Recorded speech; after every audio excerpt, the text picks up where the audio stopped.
महिला शेतकरी भावना निकम यांना राजमाता कृषीभूषण राज्यस्तरीय पुरस्कार। आधुनिक शेतीचा आदर्श ठरला दाभाडीचा प्रयोग। मालेगाव तालुक्यातील दाभाडी येथील प्रगतशील महिला शेतकरी तसेच माजी सरपंच भावना निळकंठ निकम यांना शेती क्षेत्रातील उल्लेखनीय कार्याबद्दल महाराष्ट्र शासनाचा प्रतिष्ठेचा राजमाता कृषीभूषण राज्यस्तरीय पुरस्कार प्रदान करण्यात आला। मुंबई येथे आयोजित करण्यात आलेल्या पुरस्कार वितरण समारंभात महाराष्ट्राचे राज्यपाल जिष्णुदेव वर्मा यांच्या हस्ते त्यांचा सन्मान करण्यात आला। भावना निकम यांनी पारंपरिक शेतीला आधुनिक तंत्रज्ञानाची जोड देत शेतीमध्ये विविध नाविन्यपूर्ण प्रयोग यशस्वीपणे राबवले आहेत। जमिनीची सुपीकता जपणे, पाण्याचे कार्यक्षम नियोजन, आधुनिक कृषी तंत्रज्ञानाचा वापर आणि उत्पादन वाढीसाठी सातत्याने केलेले प्रयत्न यामुळे त्यांनी परिसरातील शेतकऱ्यांसमोर आदर्श निर्माण केला आहे।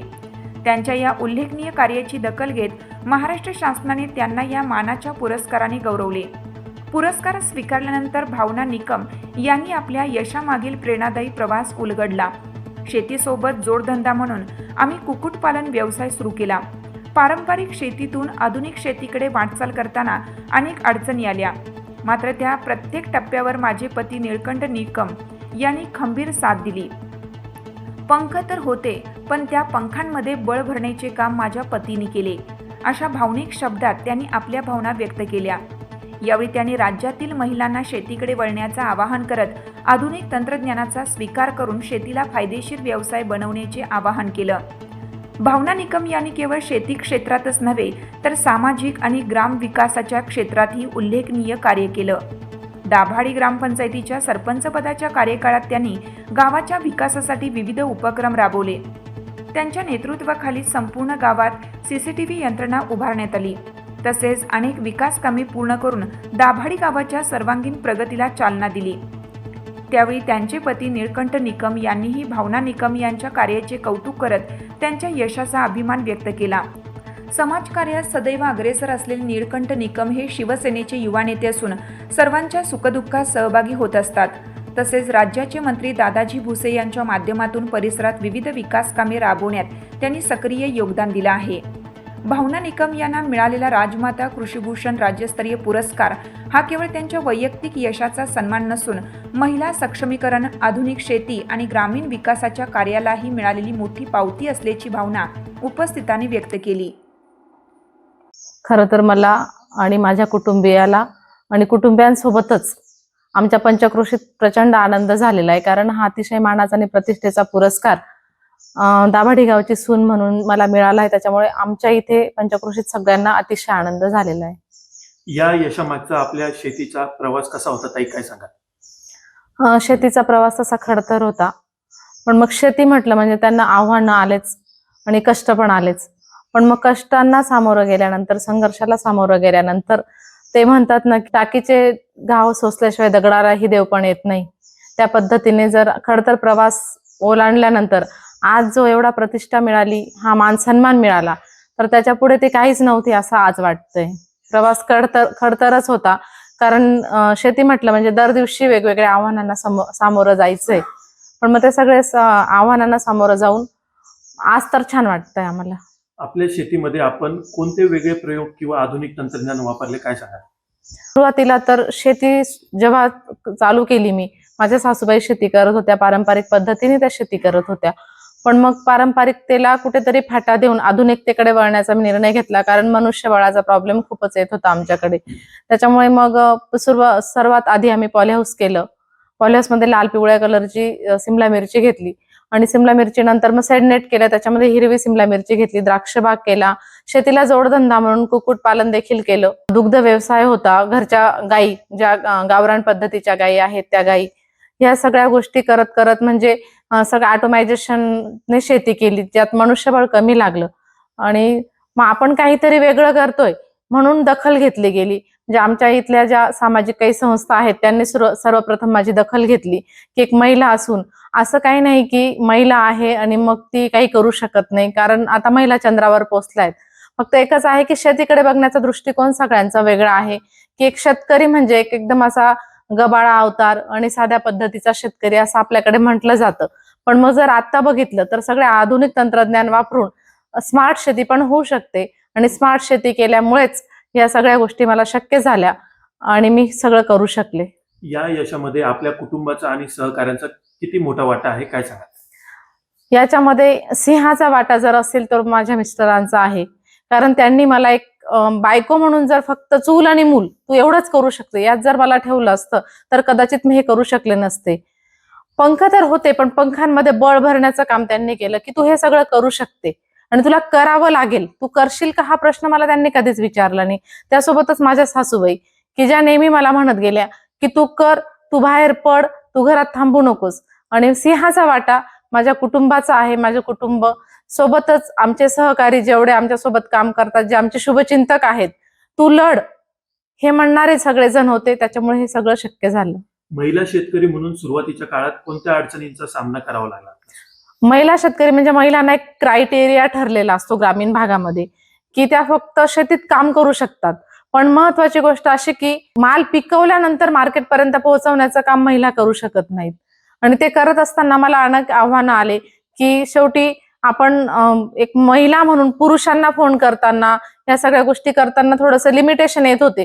पण माझे मिस्टर मला म्हटले की तुला प्लांटेशन पासून तर हार्वेस्टिंग पर्यंत हे सगळे कामं तुला सांभाळायचे. त्याच्यामुळे मग त्यांनी मला कधीच कुठल्या गोष्टीचा दबाव आणला नाही.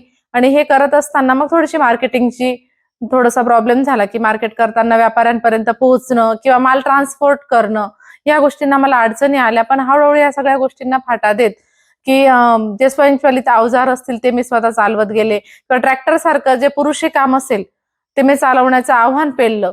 आणि मग सुरुवातीला वाटलं मला कठीण, पण नंतर मला ते सगळं सोपं वाटत गेलं. आजच्या तरुणांनी आणि महिलांनी शेतीकडे का वळावे, आपण काय सांगाल, काय संदेश द्याल? पहिली गोष्ट अशी सर की आपल्याला शेतीशिवाय पर्याय नाहीये. कारण कॉन्ट्रॅक्ट पद्धतीने बाहेर सगळ्या नोकऱ्या झालेल्या आहेत. आणि आपण आता मागे महिन्याभरापूर्वीच मला वाटतं आपण बघितलं की पुण्यामध्ये एक IT कंपनी अचानक बंद पडली. तर जर असं व्हायला लागलं तर तरुण जे आहेत आपल्या इथले ते डिप्रेशनमध्ये जाऊ शकतात. पण मग शेती आता बऱ्यापैकी चांगल्या पद्धतीने ऑटोमायझेशनने व्हायला लागली तर शेती क्षेत्रासारखं चांगलं उत्कृष्ट शेती क्षेत्र कुठलंच नसावं असं मला वाटतं. कारण एक दाणा पेरल्यानंतर त्याच्याकडनं 100 दाणे कुठलं कंपनीला कुठलंही तुम्ही जर प्रोडक्ट तुम्हाला घ्यायचं असेल तर तुम्हाला ते ठरवलेलं असतं लिमिट की तुम्ही एवढंच घेऊ शकतात. शेतीचं तसं नाहीये. एकदा जर डाळिंबाचं झाड लावलं तर ते 8-10 वर्ष तर आरामात आपल्याला फळ देऊ शकतं. तर मग असं कुठलं आहे की ज्यात आपण अनलिमिटेड घेऊ शकतो? तर शेती क्षेत्र निश्चितपणाने उत्तम आहे. आणि शेतीला आता यापुढे सोनेरी दिवस नक्की येतील. कारण तुम्ही गुगलवरनं काहीही डाउनलोड करू शकतात, पण भाकरी मात्र डाउनलोड नाही करू शकत, धान्य मात्र तुम्ही डाउनलोड नाही करू शकत. ते तुम्हाला शेतातच पिकवावं लागणार आहे. आपण कृषीप्रधान देशामधून आहोत. भारत देश हा आपला कृषीप्रधान देश आहे. आणि यातनं आपण असताना मला असं वाटतं की शेतकऱ्यांनी स्वतःला कमी नाही समजलं पाहिजे. आसमानी सुलतानी संकट हे येत राहतात, पण मग या संकटांना सामोरं जाऊन आपण जगाचे पोशिंदे आहोत. आपण स्वतः कॉन्फिडंट असणं गरजेचं आहे. फक्त एकच की काही गोष्टींमुळे शेतकरी स्वतःच्या मालाचा भाव ठरवू नाही शकत. आणि मग कुठेतरी शेतकऱ्याला वाटतं की आपण एवढे काबाड कष्ट केल्यानंतर पण आपल्याला भाव ठरवता येत नाही किंवा त्यात आपल्याला हवं तसं उत्पादनाचा खर्च आपल्याला काढता येत नाही.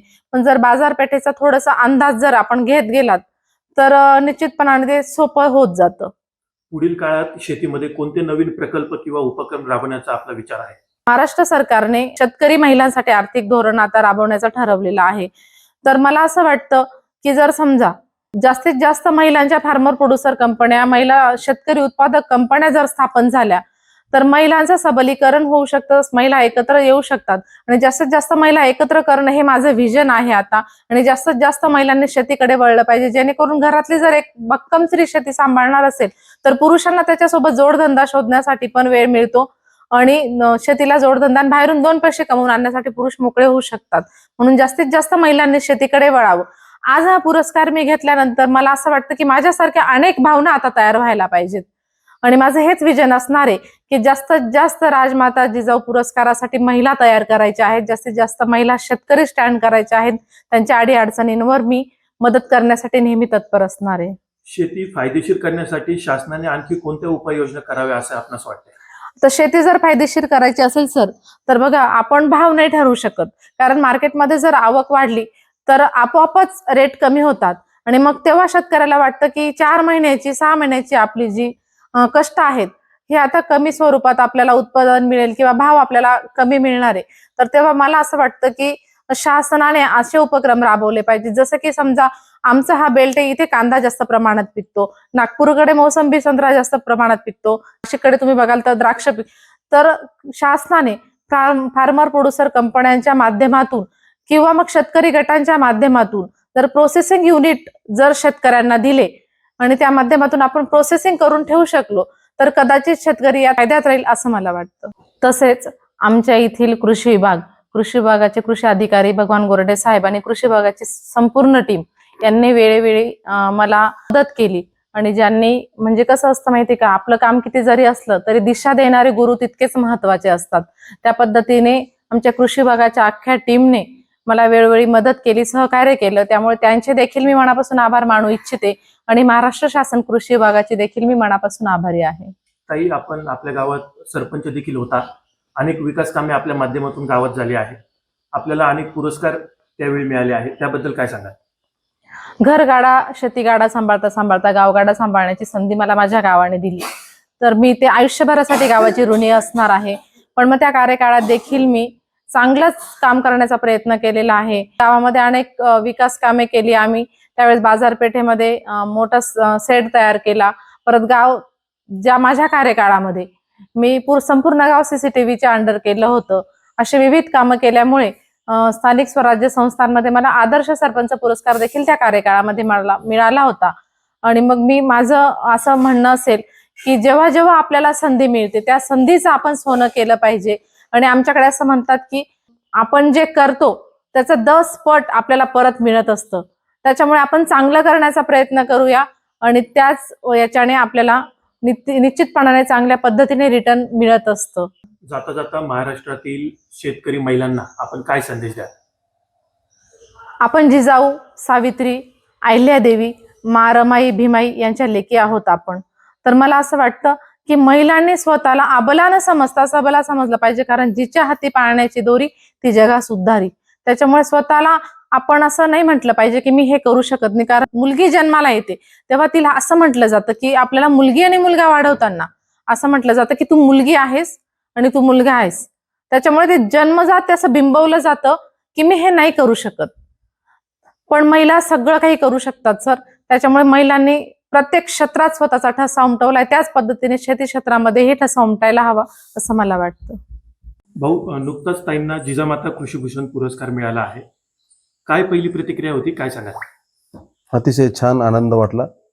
एखादा व्यक्ती आपल्या कुटुंबातलं जर एखादं काम करत असेल आणि त्याला एवढ्या उंचीचा पुरस्कार मिळत असेल तर 100% आनंदच वाटतो. आणि त्यातल्या त्यात ती माझी अर्धांगिनी आहे म्हणून मलाही त्याचा सन्मान मिळाला, तिथे जाण्याचा योग आला आणि इतक्या मोठ्या स्टेजवर जाण्याची संधी मिळाली. त्याच्यामुळे 100% आनंद आहे. महाराष्ट्रातला सर्वोत्कृष्ट महिला शेतकरी पुरस्कार तिला मिळाला, त्याचा खरंच मनस्वी आनंद आहे. मंत्री दादाजी भुसे साहेबांच्या माध्यमातून, त्यांच्या संबंधातून ग्रामीण भागातील शेती, शिक्षण किंवा विकास कामांमध्ये आपण कसा फायदा मिळाला, काय सांगाल? साहेबांच्या कार्यकाळात साहेब जेव्हा कृषी मंत्री होते, साहेबांनी महाराष्ट्रातला एक मोठं देणं दिलं होतं, पोखरा योजना म्हणून. आणि ती पोखरा योजना आमच्या मालेगाव तालुक्यातही साहेबांमुळे मिळाली. आणि त्याच्यातनं आम्ही मोठ्या प्रमाणात शेतकऱ्यांना सेंडनेट असतील, पॉलिहाऊस असतील किंवा मग ड्रीप इरिगेशन असेल, याचा लाभ आमच्या पंचक्रोशीत मिळवून दिलेला आहे. त्याच्यात मी मोठ्या हिरिरीने भाग घेतला होता. आणि महिला शेतकऱ्यांसाठी भावना स्वतः प्रयत्न करून, भावना त्या कमिटीवर जो असल्यामुळे भावनाने खूप पूर्ण वेळ त्याच्यात काम केलं होतं. आणि आता पण त्या कामामुळे परत साहेबांच्या माध्यमातून तिला त्या कमिटीवर घेण्यात आलं आणि परत ते काम आम्ही जोमाने सुरू केलेलं आहे. मंत्री दादाजी भुसे साहेबांचा एखादा प्रेरणादायी अनुभव काय सांगाल? प्रेरणादायी अनुभव म्हणजे शेतकऱ्यांसाठी प्रचंड जीव ओतणारा माणूस. आणि काम केल्यानंतर सुद्धा कधी असं जाणवलं नाही की मी काम केलं व असं. आता आमच्या इथे दोधाडी म्हणून नदी आहे, ती नदी गेल्या 20 वर्षात कोरडी होती आणि गेल्या 7 वर्षापासून ती उन्हाळ्यात सुद्धा पाण्याने भरलेली असते. गिरणा नदीवर किटीवर आहेत, मोसम नदीवर किटीवर आहेत. त्यांचं प्रेरणादायी काम म्हणजे महाराष्ट्रात म्हणण्यापेक्षा भारतात एकमेव असं संकुल आहे की one time 6 department, 6 colleges one time परवानगी मिळून चालू होणारं आमच्या भागातलं पहिलं काष्टी कृषी विद्यापीठ आहे. छत्रपती शिवाजी महाराज कृषी संकुल आहे. शेतीला व्यवसाय म्हणून यशस्वी करण्यासाठी कोणत्या गोष्टी महत्वाच्या ठरतात? आर्थिक नियोजन, बाजारभावाचा अंदाज येणं आणि प्रचंड कष्ट. शेती करत असताना शासनाच्या कोणत्या योजनांचा आपल्याला शेतीला सर्वाधिक लाभ मिळाला आहे? ड्रिप इरिगेशन आणि स्टोर टँक. या पुरस्कारानंतर आपल्या कुटुंबाची पुढील उद्दिष्ट आणि स्वप्न काय असणार आहे? या पुरस्कारानंतर आता हा शेतीतला सर्वोच्च सन्मान आहे. याच्यापेक्षा काही मोठा सन्मान असेल तो मिळावा एवढी एक अपेक्षा आहे. आणि मला असं वाटतं की तिने आता शेतीकडनं कन्वर्ट होऊन, आता जसं मी व्यवसायात आहे, ती शेतीत आहे, तर तिने शेतीकडनं कन्वर्ट होऊन व्यवसायाकडे, शेतीला संलग्न व्यवसायाकडे कन्वर्ट झालं पाहिजे. एक FPO स्थापन करून त्या FPOच्या माध्यमातून तिचं काम चालू झालेलं आहे, पण त्याच्यात काम वाढलं पाहिजे असं मला वाटतं. यशस्वी शेतकरी दाम्पत्य म्हणून महाराष्ट्रातील शेतकरी कुटुंबांना जाता जाता आपण काय संदेश द्याल? तुमचं डिपार्टमेंट वेगळं असलं पाहिजे. तुमच्या डिपार्टमेंटचा नफा नुकसानावर तुम्ही चर्चा केली पाहिजे. पण जर समजा आता माझ्या डिपार्टमेंटमध्ये नुकसान झालं, कुटुंबाच्या एखाद्या डिपार्टमेंटमध्ये नुकसान झालं, तर ते नुकसान दोघं मिळून सहन केलं पाहिजे. पण 100% तुमचे डिपार्टमेंट वेगळे असले पाहिजे, तुमचे आर्थिक व्यवहार वेगळे असले पाहिजे आणि त्याच्यात तुम्ही दोघांनी संगनमताने किंवा एकत्र कुटुंबांनी संगनमताने काम केलं पाहिजे. एवढंच मी म्हणेल. काम केल्याशिवाय पर्याय नाही, पण संगनमताने केलं पाहिजे. नमस्कार, मी प्राध्यापक सोनाली निकम, नेमिनाथ जैन येथे केमिस्ट्री डिपार्टमेंटला कार्यरत आहे. आजचा हा क्षण आमच्या गावासाठीच नव्हे तर आमच्या निकम परिवारासाठी खूप आनंदाचा, अभिमानाचा आणि कौस्तुभाचा क्षण आहे. आमच्या वहिनींना सौ भावना निळकंठ निकम यांना शेती क्षेत्रातील उल्लेखनीय असा राज्यस्तरीय राजमाता पुरस्काराने गौरवण्यात आले. त्याबद्दल मी त्यांना सर्वप्रथम हार्दिक शुभेच्छा देते. शिवाजी महाराजांच्या आई ज्या होत्या जिजाऊ राजमाता, त्यांनी शिवाजी महाराजांना शेती क्षेत्रातील शेतीविषयी आणि शेतकऱ्यांविषयी प्रेम निर्माण करण्याबद्दल त्यांनी मार्गदर्शन केले होते. तर त्या काळात महात्मा फुले यांनी जे शेतकरी चांगले उत्कृष्ट शेती करतात त्यावेळेस त्यांना शिवाजी महाराजांचा कुळवाडी कृषीभूषण पुरस्कार म्हणून असे गौरव केले होते. तर आमच्या वहिनींना राजमाता कृषीभूषण पुरस्कार मिळाला. हा जिजामातांच्या नावाने हा फार मोठा गौरवाचा पुरस्कार मिळालेला आहे. याआधीही वहिनींना खूप असे तुम्ही मगाशी आल्यानंतर पाहिलेत असे खूप सारे पुरस्कार मिळालेले आहेत. खूप साऱ्या पुरस्कारांनी गौरवण्यात आले आहे. भविष्यातही त्यांना असेच राष्ट्र पातळीवर, जग पातळीवर असेच बहुसंख्य पुरस्कारांनी गौरवण्यात यावे अशी मी त्यांना शुभेच्छा देते. आणि त्यांनी एक महत्वाचं अजून सांगायचं आहे मला. मी त्यांना लहानपणापासून पाहिलं आहे. त्यांचं म्हणजे खूप त्यांच्या सुरुवातीच्या काळापासून त्यांची शेती पाहिली आहे मी. त्यांनी खूप मेहनत केली आहे. त्यांना शेतीसाठी एक महिला असते बघा, महिलेला गाडी चालवता येत नाही, मग तिला अडथळा येतो. तर आमच्या वहिनींना स्कॉर्पिओ पासून, ट्रॅक्टर पासून, 2 व्हीलर पासून सगळ्या गोष्टी त्या स्वतः हँडल करतात, स्वतः शेतात फिरतात जिथं स्कॉर्पिओ लागले ते. आणि ड्रोनने, आधुनिक पद्धतीने फवारणे, अशा सगळ्या आधुनिक पद्धतीचा उपयोग करून त्या कृषी क्षेत्रात आता तुम्ही मगाशी पाहिलं असेल खूप सुंदर त्यांनी शेती फुलवली आहे. त्याबद्दल हे माझे त्यांचे 2 शब्द आणि त्यांना पुढील भविष्यासाठी, पुढील वाटचालीसाठी माझ्या खूप खूप मनपूर्वक हार्दिक शुभेच्छा.